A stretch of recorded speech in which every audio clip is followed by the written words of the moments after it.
ETF index mutual funds నేర్చుకుని stock మార్కెట్లో రాణించాలనుకుంటున్నారా? వెంటనే ఈ నెంబర్కి కాల్ చేయండి.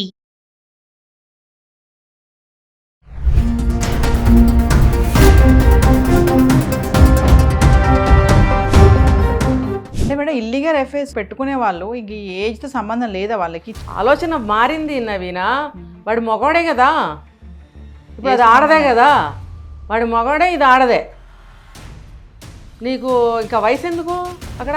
వాడు మగవాడు, 5 ఏళ్ళ పిల్లాడు కాదు, 5 ఏళ్ళ పిల్ల కాదు. నేను చంపలేదు అని ఇది ఒక వదంతి వస్తుంది.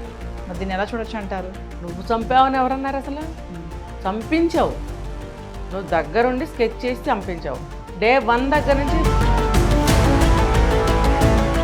నమస్తే, welcome back to Suman TV. ప్రస్తుతం మనతో పాటు ఉన్నారు family counselor, motivational speaker, public speaker Rajani Rama గారు. మరి Meghalaya couple missing case incident గురించి మనం ఆల్రెడీ ఒక వీడియో చేసి ఉన్నాం కదా. మరి ఈరోజు అప్డేట్ ఏంటంటే వయస్సు సంబంధం అండి. ఏంటంటే ఈ ఇల్లీగల్ ఎఫ్ఐఆర్స్ ఏవైతే ఉంటున్నాయో వయసుతో సంబంధం లేకుండా చిన్న పెద్ద అనే తారతమ్యం కూడా లేదు.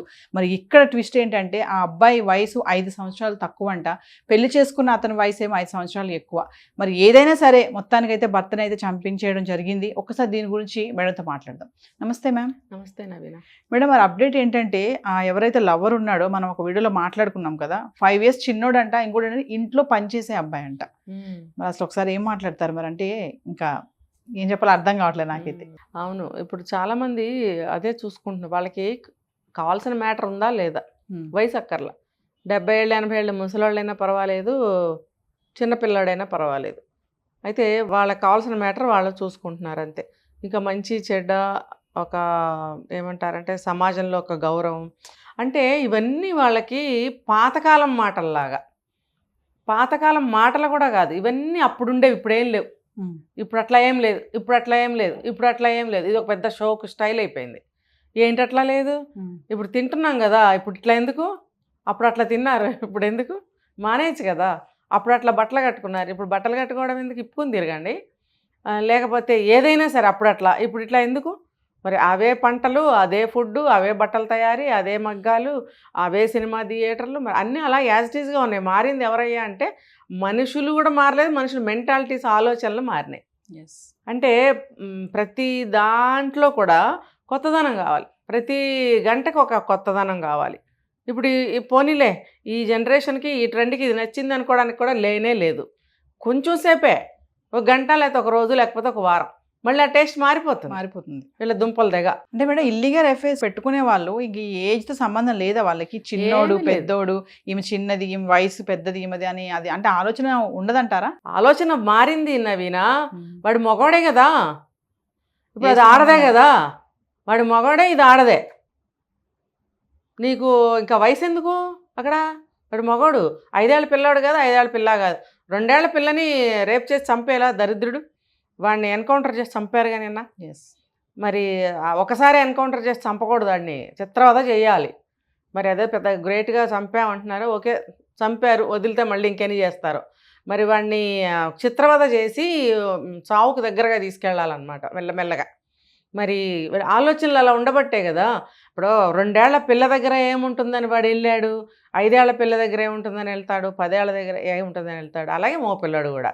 అయితే వీళ్ళు ఏంటంటే కొంచెం ఆ వయసు దాటిన తర్వాత చూసుకుని, అంటే దుర్మార్గం చేయడానికి పిల్లల జోలికి కూడా వెళ్తున్నారు. అది పక్కన పెడితే వీడు మగవాడే కదా, ఇది ఆడదే కదా, వయసు ఏంటి ఇక్కడ? వయసు ఎందుకు? నాకు కావాల్సింది పని అన్నట్టుగా ఆలోచిస్తున్నారు, అమ్మాయిలైనా అబ్బాయిలైనా. ఇట్లాంటి దుర్మార్గాలు అబ్బాయిలు చేయట్లేదా? చేస్తున్నారు. అబ్బాయిలు చేసినప్పుడు అబ్బాయిలకే ఉంటుంది కోటింగ్, అమ్మాయిలు చేసినప్పుడు అమ్మాయిలకు ఉంటుంది. ఇప్పుడు సోనం ఇంకొక మాట అంటుందంట మేడం, కస్టడీలోనే ఉంది ప్రజెంట్. ఏమంటుందంటే, నేను అమాయకురాలిని, నాకు ఏం తెలియదు, కిడ్నాప్ చేశారు, అసలు నేను చంపలేదు అని ఇది ఒక వదంతి వస్తుంది. మరి దీన్ని ఎలా చూడొచ్చు అంటారు? నువ్వు చంపావని ఎవరన్నారు అసలు? చంపించావు నువ్వు, దగ్గరుండి స్కెచ్ చేసి చంపించావు. డే 1 దగ్గర నుంచి, ప్లాన్ 1 దగ్గర నుంచి తనదే ఉంది అక్కడ ప్లాన్ అంతా.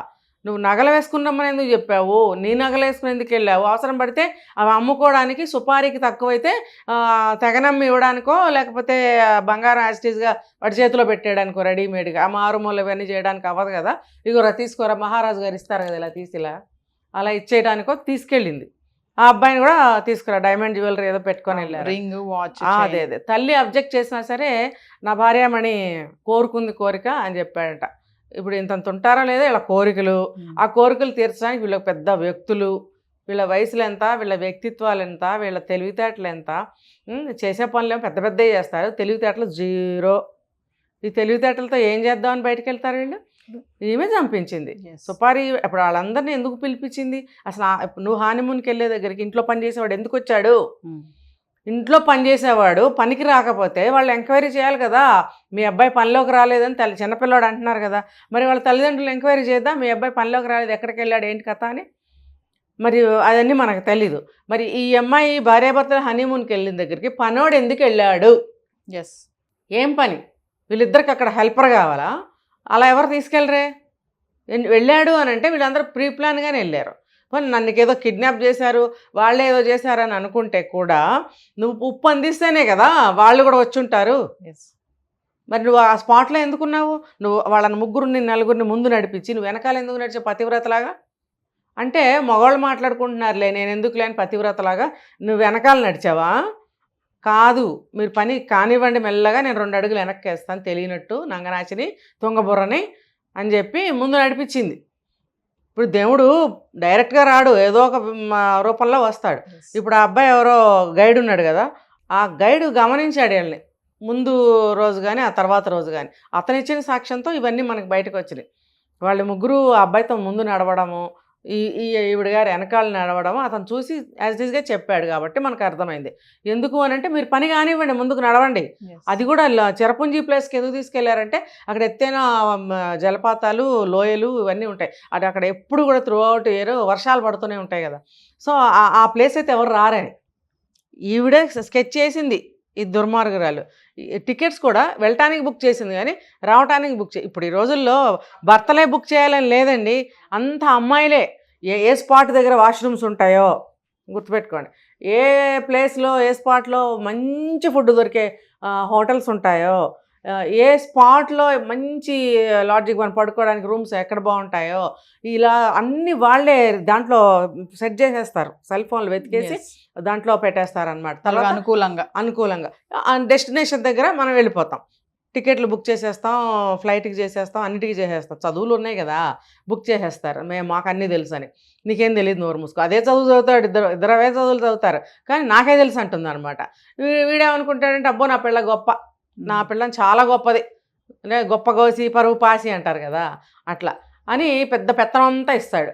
ఇస్తే ఆ పెత్తనం ఇచ్చినందుకు ఇప్పుడు ఏమైంది చూసారు కదా, అలా చక్కగా అన్ని బుక్కులు చేసింది, తీసుకెళ్ళి రిటర్న్ చేయడం చేయలా. మరి చూసాడా, నువ్వు ఎందుకు చేయలేదని అడిగాడా? ఇవన్నీ వెర్రి వేధాలాగా కూర్చున్నాడు అనకూడదు, కానీ చక్కగా అన్ని లైన్ క్లియర్గా వెళ్ళిపోయింది. వీళ్ళు ఏం చేస్తారంటే వాష్రూమ్కి వెళ్ళాలంటే చూశారు కదా అక్కడ ఆగుతారు, మరి టీ తాగాలంటే ఇందులో బుక్ చేశారు కదా అక్కడ ఆగుతారు, మరి ఇంకోటి స్నాక్స్ తినాలంటే దారిలో ఉన్న హోటల్ పనికిరాదు, గుర్తుపెట్టుకోనవినా అక్కడ ప్రత్యేకమైన ప్లేస్లో బాగుంటాయంట. ఆ బాగుండే చోట దగ్గర బండి ఆపాలి మొగుడుగాడు, అక్కడ ఆపితే అక్కడ దిగి అసలు ఇంకేం లేదనమాట, పైన కింద ఏకమైపోయినంత ఆనందం అయిపోతుంది. అక్కడ దిగేసి అక్కడ తినాలన్నమాట. అప్పుడు మంచి థ్రిల్లింగ్, మంచి ఎంజాయ్మెంట్, తృప్తి అనమాట. అబ్బా ఎంత మంచి స్నాక్స్ తిన్నాం, భూమి మీద ఆకాశంలో ఎక్కడా దొరకని స్నాక్స్ అక్కడే దొరుకుతాయి, అక్కడ తినాలి. తిన్న తర్వాత అక్కడ కాసేపు హోహో అని ఎంజాయ్ చేశాక మళ్ళీ ప్రయాణం అనమాట. వీళ్ళు ఇది జాతి అనమాట. అక్కడికి వెళ్ళి చక్కగా ఎంజాయ్ చేసి అక్కడికి వెళ్ళి చంపేశారు. అంటే ప్రేమించుకున్నారు కాబట్టి, ఇంట్లో పనిచేసే అబ్బాయి కాబట్టి భర్తను తప్పించేస్తే పెళ్లి చేసేసుకుందామని స్కెచ్ అని అనుకోవచ్చా? ఇంకా చూసుకుంటే మేడం, సుపారీ అనేది ఎంత లేదు, 50,000 అంట. 50,000 కోసము ఒక మనిషిని చంపించేసింది అంటే అసలు వాడి బతుక్కి 50,000 ఎప్పుడైనా చూసుంటాడా? వాడి పేరేంటి? కుష్వాహ. వాడి బతుకులో ఎప్పుడైనా చూసుంటాడా? 50,000 అంటే చాలా ఎక్కువ మొత్తం వాడి బతుకులో. వాడు అంతే అడుగుంటాడు. వాడి దోస్తులు కూడా అట్లాంటి కేటగిరీ వాళ్ళే అయి ఉంటారు. వాళ్ళకి అది ఎక్కువ. ఆ పూటకి బిర్యానీలు తినేసి తాగేసి 2 అమ్మాయిలతో తిరిగేసేస్తే వాళ్ళకి అబ్బా ఎంతో తృప్తి ఆ రోజుకి. అంటే రోజువారీ దందాలేమో వాళ్ళకి ఇలాంటివి, అంటే ఇలాంటి దరిద్ర పనులు చేయటానికి ఎవరో ఒకరు ఏదో ఒకటి ఇస్తుంటారు, దాని మీద బతికేస్తారు సోమరిపోతున్న వాళ్ళు. అందుకని చెప్పి ఆ డబ్బు వాళ్ళకి సరిపోతుంది. సో అంతే అడుగుంటారు, ఇది అంతే ఇచ్చింది. ఇంకా ఎక్స్ట్రా అయితే బంగారం ఇద్దామని పట్టుకెళ్ళిందేమో, కొంత క్యాష్ పట్టుకెళ్ళి ఉంటారు, మిగతా అది బంగారం ఇచ్చిందేమోనండి. అసలు మనకేం తెలుసు, ఇంకా వస్తాయి బయటికి, చాలానే ఉన్నాయి మేడం. ఇంకా ఈ కేసులో చాలా ట్విస్టులు ఉన్నాయి. మరొక వీడియోలో మనం మాట్లాడుకుందాం దాని గురించి. తప్పకుండా. Thank you madam.